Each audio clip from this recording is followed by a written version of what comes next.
Hey guys, today we're going to cover lesson 5.3, perpendicular bisectors. The perpendicular bisector theorem says that if a point lies on the perpendicular bisector of a segment, then it is equidistant from the endpoints of the segment. So if you have line CD, and that's perpendicular to segment AB, and you know that AD is congruent to DB, then AC would also be congruent to CB. So the converse says the same thing, except, so pretty much if it gives you that AC is congruent to CB, and you know that line CD is perpendicular to segment AB, then the same thing applies. AD will be congruent to DB.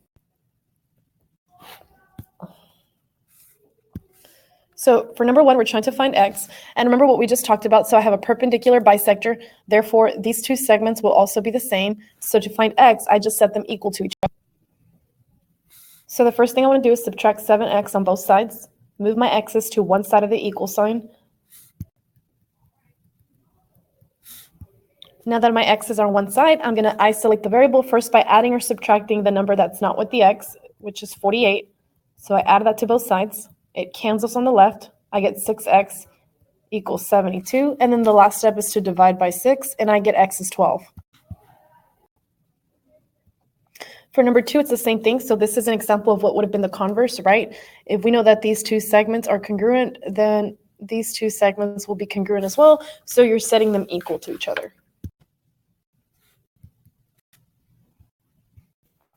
So if you notice, for all these expressions, we're going to be setting them equal to each other. And we're going to be solving for x, and then you're going to find what it's asking for. So for number three, it's actually not asking for x. It's asking for rs. So you will plug it in to 4x plus 5 once you know what your x is.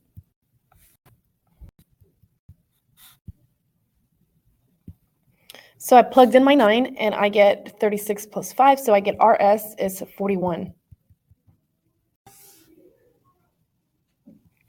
So for 4, 5, and 6, I'm going to go ahead and let you try to work those out. And once you're ready, hit play so you can see if your answers. All right, so you should have gotten 19 for number 4. Number 5 was a little tricky because it was asking for the length of the whole segment from point A all the way to point B. So really, you could have just plugged it in either one and then just multiplied it by 2. Now we're going to talk about angle bisectors. The angle bisector theorem says that if a point is on a bisector of an angle, then the point is equidistant from the sides of the angle. So if ray AD bisects angle BAC, and ray AB is perpendicular to segment BD, and ray AC is perpendicular to segment CD, remember, because they're perpendicular, they make the right angles. So that's saying that BD would be congruent to DC. So the converse does the same thing. That's saying if you know that BD is perpendicular to segment DC, and you know that you have those two perpendicular bisectors, then this ray AD is going to bisect the whole angle, creating two congruent angles. So for number one, we have a perpendicular bisector. We can see that we have two congruent angles, and we have two perpendicular bisectors because you can see your right angles there. That means that these two segments, again, they're congruent. So I'm going to set them equal to each other to find my x.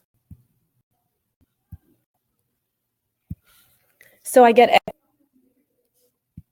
So as you can see, number two is kind of giving us what the converse looks like. So it gave us the two segments that were congruent, and I have my two perpendicular bisectors.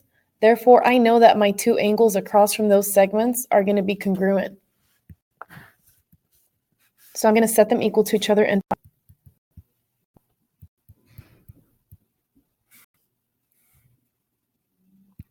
so for number three, I can see that segment AD is congruent to segment DC because of all the other information that it gave me.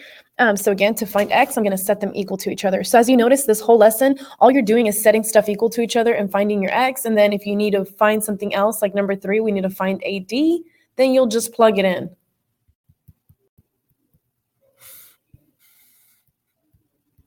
Here I get 5x minus 4 equals 11. So now that my x's are on one side, I'm going to add the constant over to the right side. That means on the left side it goes away, and I get 5x is 15.